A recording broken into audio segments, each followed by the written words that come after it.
Good morning student, my name is Jayprakash. आज मैं आपको इलेक्ट्रिक पोटेंशियल से पढ़ा रहा हूं। इलेक्ट्रिक पोटेंशियल क्या होता है बच्चों?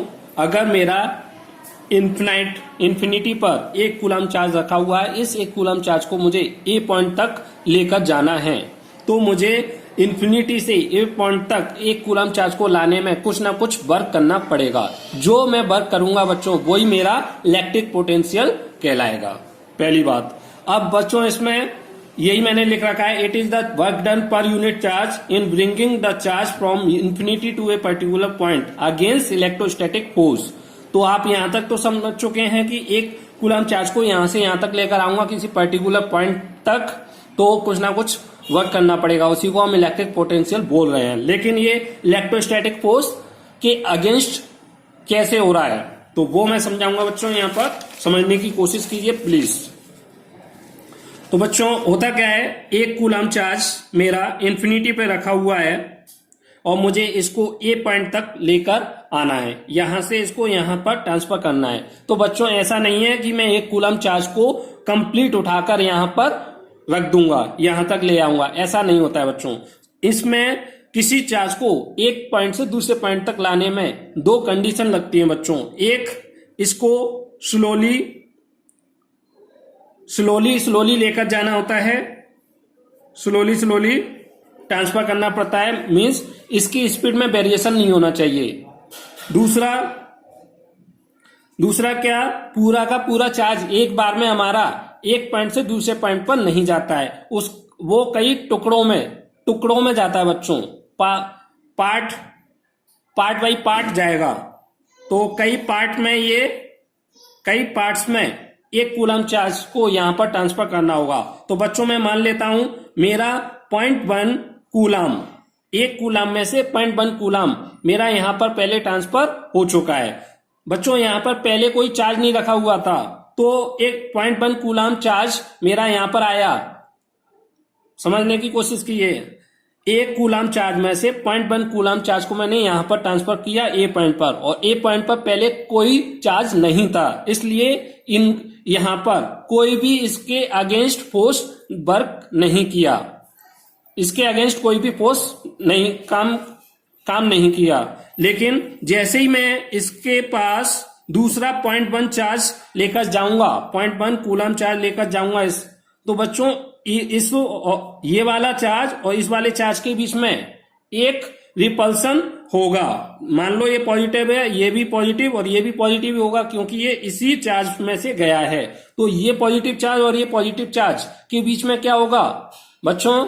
रिपल्सन होगा। ये रिपल्सन किस वजह से हो रहा है? इलेक्ट्रोस्टैटिक फोर्स की वजह से। इन रिपल्सन होने की वजह से इनके बीच में क्या होगा? इलेक्ट्रोस्टैटिक फोर्स लगेगा, और उसी के अगेंस्ट हमें वर्क करके यहां पर बारी बारी से धीमे धीमे कई पार्ट में इस चार्ज को यहां पे ट्रांसफर करना पड़ेगा। इसलिए यहां पर लिखा है अगेंस्ट इलेक्ट्रोस्टैटिक फोर्स। एक बार और समझिए, यहां पर मेरा 1 कूलम चार्ज रखा हुआ था इन्फिनिटी पे, और मुझे इसको ए पॉइंट पर लेकर जाना है, ठीक है ना। इसको 2 कंडीशन है, स्लोली लेकर जाना है, दूसरा कई पार्ट्स में पहुंचाना है, एक साथ ट्रांसफर नहीं हो सकता है। ये इसकी कंडीशन होती है चार्ज ट्रांसफर की। तो होगा क्या, मैं पहले एक 0.1 कूलम चार्ज को यहां पे ट्रांसफर कर रहा हूं, तो होगा क्या, यहां पर अभी तो कोई चार्ज है नहीं, तो ये 0.1 कूलम चार्ज आराम से यहां पर पहुंच जाएगा। इस 0.1 कूलम चार्ज को यहां पर पहुंचाने में कोई भी repulsion force, electrostatic force work नहीं करेगा यहां पे। अब अगला 0.1 कूलम चार्ज मैं यहां पर ट्रांसफर करूंगा बच्चों, तो इनके बीच में फोर्स ऑफ अट्रैक्शन लगेगा, और उसके विरुद्ध हमें इसको ट्रांसफर करना पड़ेगा, क्योंकि यहां पर रिपल्सन फोर्स हो जाएगा बच्चों। जैसे मैं इसको पॉजिटिव मान लूं, तो यहां पर ये पॉजिटिव, तो इन दोनों के बीच में ये पहले पहुंच चुका है और इसको हमें पहुंचाना है, तो पॉजिटिव रिपेल करने की कोशिश करेंगे, दूर होने की। ये वाला चार्ज इस वाले चार्ज को अपनी तरफ नहीं आने देगा रिपल्सन की वजह से। तो हमें इनके बीच में जो फोर्स लग रहा है, रिपल्सन फोर्स, उसको ब्रेक करते हुए जबरदस्ती से इसको यहां पर लाना पड़ेगा। इसलिए यहां पर लिखा है अगेंस्ट इलेक्ट्रोस्टैटिक फोर्स। आपको समझ में आ गया? पहले 0.1 कूलम चार्ज लाने में हमें कोई प्रॉब्लम नहीं हुई, क्योंकि यहां पर पहले कोई चार्ज नहीं था, कोई रिपल्सन नहीं था, कोई फोर्स ऑफ अट्रैक्शन नहीं था, ना तो रिपल्सन का ना फोर्स ऑफ अट्रैक्शन का। अब रिपल्सन अब क्यों हुआ? क्योंकि पहले यहां पर मैं 0.1 कूलम चार्ज पहुंचा चुका हूं, अब मैं दूसरा 0.1 कूलम यहां पर पहुंचाऊंगा तो इसके पास भी पॉजिटिव चार्ज है और ये भी पॉजिटिव चार्ज है। पॉजिटिव चार्ज, दो पॉजिटिव चार्ज एक दूसरे को रिपेल करते हैं बच्चों, रिपेल करते हैं, इस वजह से इनके बीच में रिपल्सन का फोर्स लगेगा, उसके विरुद्ध, उसके अगेंस्ट हमें इस 0.1 कूलम चार्ज को यहां पर बैठाना पड़ेगा। ओके, ये आपकी इलेक्ट्रिक पोटेंशियल की डेफिनेशन है। अब एक बात दोबारा से समझिए, it is the work done per unit charge. तो एक कूलम चार्ज को मुझे bringing the charge from infinity to a particular area, तो इंफिनिटी से मुझे ए पॉइंट तक लाना है, तो उसके अगेंस्ट पर्टिकुलर पॉइंट तक लाना है, तो अगेंस्ट इलेक्ट्रोस्टैटिक फोर्स मुझे ये काम करना पड़ेगा, और इस अगेंस्ट इलेक्ट्रोस्टैटिक फोर्स मुझे वर्क करना पड़ेगा, उसी वर्क को हम बोल रहे हैं इलेक्ट्रिक पोटेंशियल। और अगेंस्ट इलेक्ट्रोस्टैटिक फोर्स क्या है वो मैं समझा चुका हूं। एक कूलम चार्ज को मुझे यहां पर लाना है तो मैं एक साथ ट्रांसफर नहीं कर सकता हूं, पार्ट बाय पार्ट मुझे ट्रांसफर करना होगा। तो जब मैं पहला कोई पार्ट यहां पर ट्रांसफर करूंगा, जैसे मैंने यहां पर 0.1 कूलम चार्ज को ट्रांसफर किया है, तो कोई प्रॉब्लम नहीं हुई, क्योंकि यहां पर पहले कोई चार्ज उपस्थित नहीं था, कोई यहां पर चार्ज स्थित नहीं था। लेकिन जैसे ही ये 0.1 कूलम यहां पर आ गया, अगला मैं 0.1 कूलम में यहां पर ट्रांसफर करूंगा, तो इन दोनों के बीच में एक रिपल्सन का फोर्स लगेगा, उस रिपल्सन फोर्स के अगेंस्ट हमें इस 0.1 कूलम को यहां पर सेट करना पड़ेगा। इसमें हमें वर्क करना पड़ेगा, और वही वर्क हमारा क्या हो जाएगा, इलेक्ट्रिक पोटेंशियल के रूप में जमा हो जाएगा। अब इसी को फॉर्मूले वाइज क्या है, पर यूनिट एक कूलम चार्ज को इंफिनिटी से ए पॉइंट तक लाने में किया गया वर्क कितना हो जाएगा, W। इसको बच्चों ऐसे नहीं लिखते हैं, वैसे एक्चुअल में ये होता है BA minus B infinity is equal to W upon Q। Actual formula ये है, लेकिन इंफिनिटी पर हम वोल्टेज को, मतलब इलेक्ट्रिक पोटेंशियल को कितना मानते हैं बच्चों, 0। ये 0 के बराबर होता है इंफिनिटी पर, तो ये टर्म हमारा कैंसिल आउट हो जाता है। 0 रखेंगे बच्चों, में यहां पर BA माइनस 0 यहां पर पुट करूंगा इसकी जगह, तो क्या हो जाएगा, W बाई Q। तो मेरा BA is equal to W upon Q। Q charge को इंफिनिटी से ए पॉइंट तक लाने में किया गया work is called electric potential. Okay, अब इलेक्ट्रिक पोटेंशियल डिफरेंस ये अब आप आसानी से समझ जाओगे बच्चों। वो इसमें क्या था, इंफिनिटी से मैं एक कूलम चार्ज को किसी एक पॉइंट पर लेकर आ रहा था, लेकिन इसमें क्या है बच्चों, कोई पहले से एक पॉइंट फिक्स है, एक बी पॉइंट है, यहां पर मैं इंफिनिटी से लेकर आ रहा हूं, और यहां पर मैं किसी पॉइंट से लेकर आ रहा हूं। इंफिनिटी वो पॉइंट है बच्चों जो हम एज्यूम नहीं कर सकते, हमारी सोच से काफी दूर है, उसको हम इंफिनिटी बोलते हैं।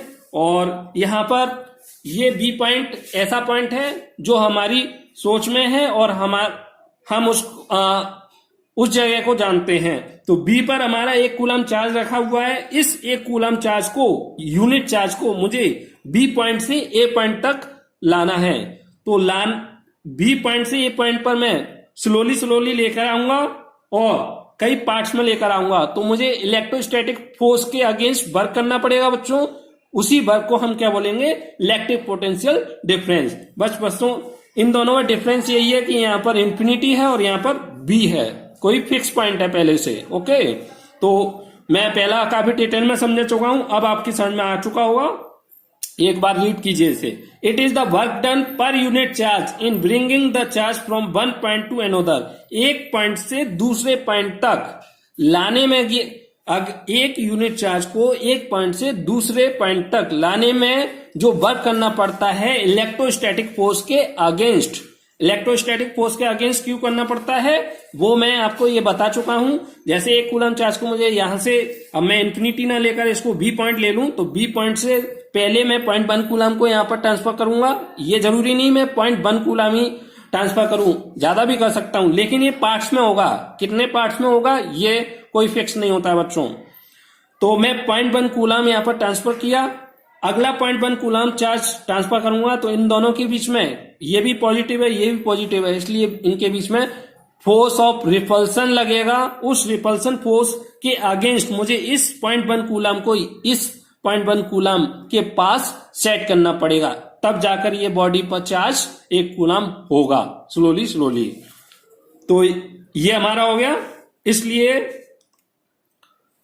ये लिखा हुआ है BAB equal to W/Q। Q charge को एक फिक्स पॉइंट से दूसरे फिक्स पॉइंट तक लाने में जो वर्क करना पड़ता है उसको हम क्या बोलते हैं, potential difference, electric potential difference. Okay, next.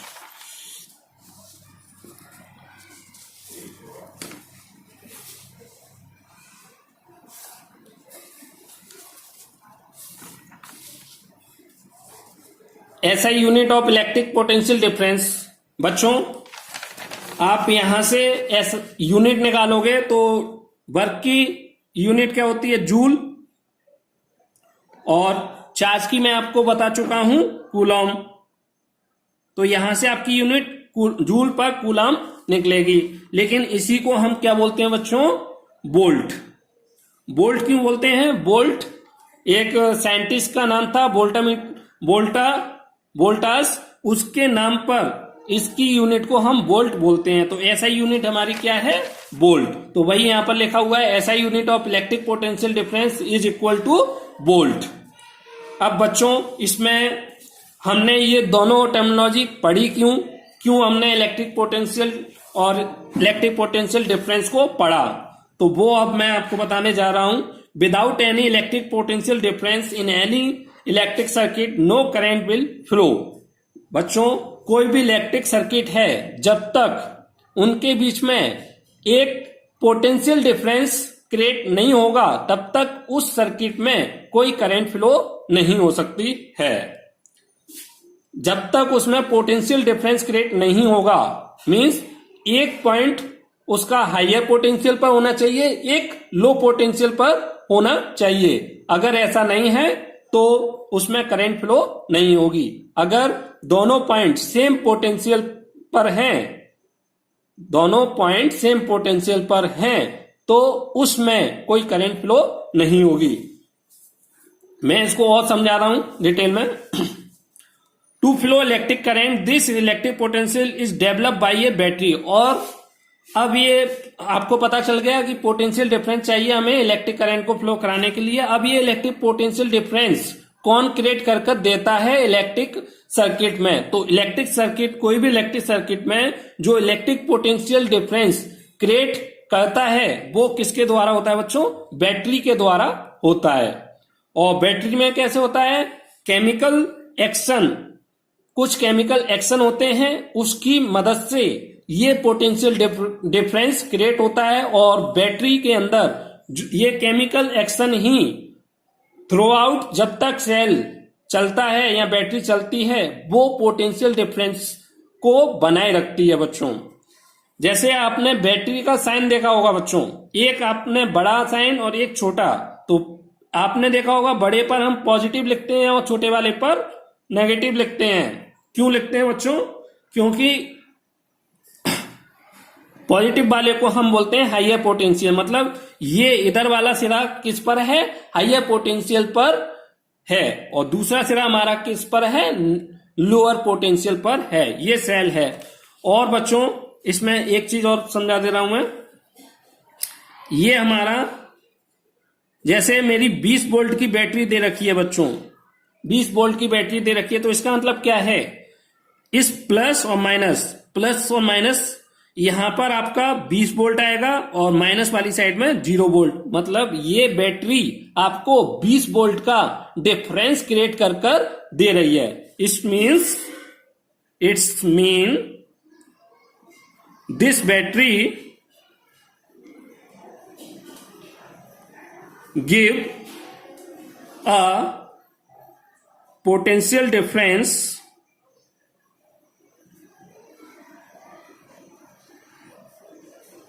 of 20 volt to an electric circuit. ये अगर मैं 20 वोल्ट की बैटरी किसी सर्किट को लगा रहा हूं तो इसका मतलब ये है कि वो 20 वोल्ट ये बैटरी जो लगाई है हमने, वो बैटरी उस डिवाइस के अक्रॉस कितने वोल्ट का डिफरेंस क्रिएट कर रही है, 20 वोल्ट। और उसका जो लोअर पोटेंशियल वाला सिरा होगा बच्चों, वो कितने वोल्ट पर होगा, 0 वोल्ट पर। और जो हायर पोटेंशियल वाला सिरा होगा वो कितने पर होगा, 20 वोल्ट पर। ये आपको क्लियर हो गया। अब मैं इस टर्मिनोलॉजी को वाटर से समझा दे रहा हूं। जैसे हमें बच्चों वाटर को फ्लो कराना है, तो वाटर अगर हमारा पाइप हम स्ट्रेट रखें, जैसे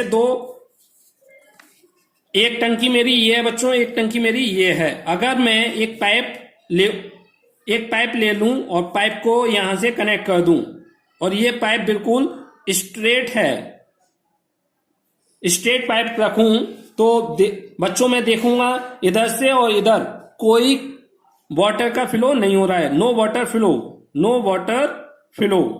क्यों नहीं हुआ बच्चों?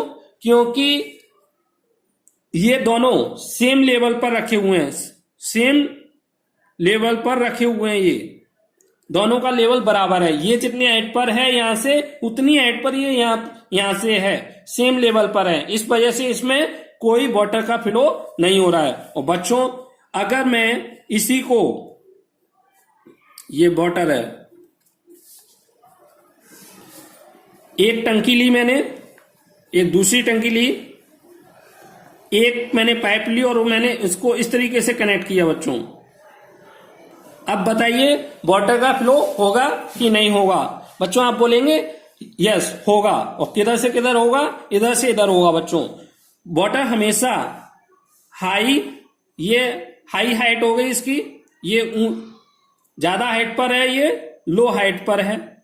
इस वजह से इसमें क्या होगा, वाटर का फ्लो होगा।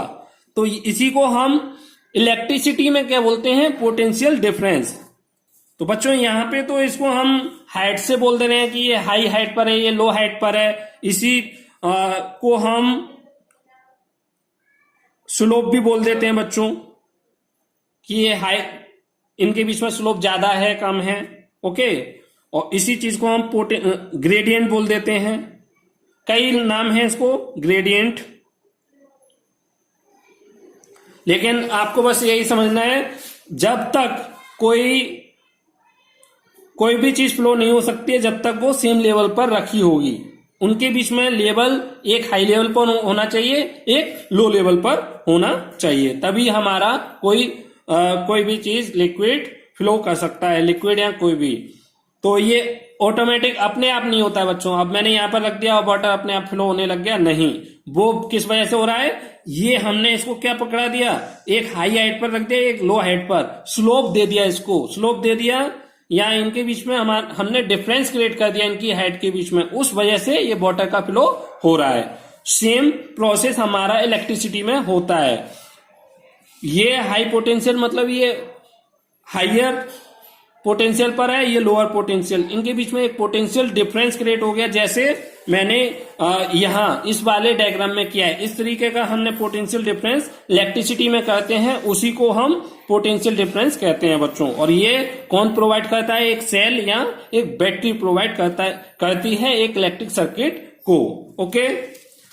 तो अब आपको समझ में आ गया कि हमने ये इलेक्ट्रिक पोटेंशियल और इलेक्ट्रिक पोटेंशियल डिफरेंस दोनों को क्यों पढ़ा, क्योंकि यही वो रीजन है जिसकी वजह से एक इलेक्ट्रिक सर्किट में चार्ज फ्लो होता है। चार्ज अपने आप फ्लो नहीं होता है बच्चों। चार्ज को फ्लो होने के लिए या चार्ज को फ्लो कराने के लिए हमें उस सर्किट में इलेक्ट्रिक पोटेंशियल डिफरेंस क्रिएट कर देना होता है उस सर्किट को। जब तक उस सर्किट में इलेक्ट्रिक पोटेंशियल डिफरेंस क्रिएट नहीं होगा तब तक कोई भी इलेक्ट्रिक करंट उस सर्किट में फ्लो नहीं हो सकती। बच्चों अब एक वोल्ट, मैंने आपको बताया इलेक्ट्रिक पोटेंशियल की यूनिट क्या होती है, वोल्ट। अब मैं एक वोल्ट पढ़ने जा रहा हूं। तो बच्चों आपको फॉर्मूला पता है वोल्टेज इलेक्ट्रिक पोटेंशियल डिफरेंस का, B A B is equal to W by Q. W, अब मुझे 1 वोल्ट चाहिए तो मैं यहां पर 1 जूल ले रहा हूं और 1 कूलम, मीन्स 1 कूलम चार्ज को इंफिनिटी से 1 कूलम, इंफिनिटी नहीं बच्चों, क्योंकि यहां मैं पोटेंशियल डिफरेंस की बात कर रहा हूं, तो 1 कूलम चार्ज को मैं किसी पर्टिकुलर पॉइंट से दूसरे पर्टिकुलर पॉइंट पर लेकर जाऊंगा। 1 कूलम चार्ज को एक पर्टिकुलर पॉइंट से दूसरे पर्टिकुलर पॉइंट तक ले जाने में जो वर्क करना पड़ता है मूव कराने में, उसी को क्या बोलते हैं बच्चों? 1 वोल्ट बोलते हैं। यही मैंने यहां पर लिख रखा है, if 1 joule of work is done to move a charge of 1 coulomb from 1 point to other. ये 1 कूलम है बच्चों, तो 1 कूलम लिख दीजिए, या आप यहां पे लिख सकते हैं यूनिट चार्ज। तो यूनिट चार्ज को या 1 कूलम चार्ज को किसी एक पर्टिकुलर पॉइंट से दूसरे पर्टिकुलर पॉइंट तक ले जाने में जो वर्क करना पड़ता है उसको बच्चों हम 1 वोल्ट बोलते हैं। दो note point, potential difference is measured by A instrument is called volt meter. बच्चों मैंने जैसे आपको इलेक्ट्रिक करंट का बताया था कि इलेक्ट्रिक करंट हमारी अमीटर से मेजर होती है, इसी तरीके से वोल्टेज या पोटेंशियल डिफरेंस को हम किससे मेजर करते हैं? वोल्ट मीटर की मदद से मेजर करते हैं। इसी तरीके से मैंने आपको बताया था एक पॉइंट, आपको याद होगा, ammeter is always connected in series, कि अमीटर को हम सीरीज में कनेक्ट करते हैं और कनेक्शन हमारे 2 होते हैं, एक सीरीज और पैरेलल, जो मैं आपको बाद में बताऊंगा। इसी तरीके से वोल्ट मीटर को हम किस कनेक्शन में कनेक्ट करते हैं बच्चों? पैरेलल में। पैरेलल में हमेशा कनेक्ट करेंगे, अगर हमने इसको सीरीज में कनेक्ट कर दिया तो ये बर्न हो जाएगा, जल जाएगा बच्चों। ओके, तो ऐसी गलती ना करें। और इसके जो न्यूमेरिकल हैं मैं नेक्स्ट वीडियो में कराऊंगा बच्चों, काफी लेंथी वीडियो हो गई है। Thank you.